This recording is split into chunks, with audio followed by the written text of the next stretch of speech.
Praise the lord. ఈరోజు దేవుడు మనతో మాట్లాడాలని కోరుకుంటున్నాడు. మనం వినడానికి సిద్ధంగా ఉన్నామా? ఇంకా మన చెవులను మన మనస్సును మూసుకుని ఉన్నాము.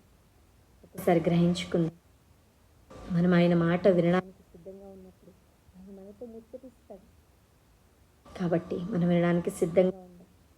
ఈ లోకంలో మనం ఎన్ని సంపాదించుకున్నా, ఎన్ని కూడబెట్టుకున్నా, దేవుని ఆజ్ఞలను మనం మీరినట్లయితే, ఇంకా దుష్టత్వంలోని పాపంలోని మనం కూరుకుపోయి ఉన్నట్లయితే, ఆయన ఎద్దుకు తిరిగి రానట్లయితే ఆయన మాట మనం వినలేమండి.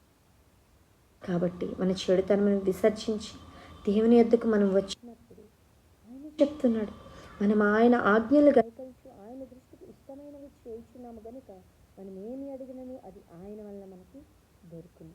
కాబట్టి మనం ఆయన ఆజ్ఞలు అనుసరించి ఆయన మాట విని బిడ్డలుగా ఉండే రీతిగా ఈ వాక్యం అంతటిని మన హృదయంలో భద్రపరచుకోవాలని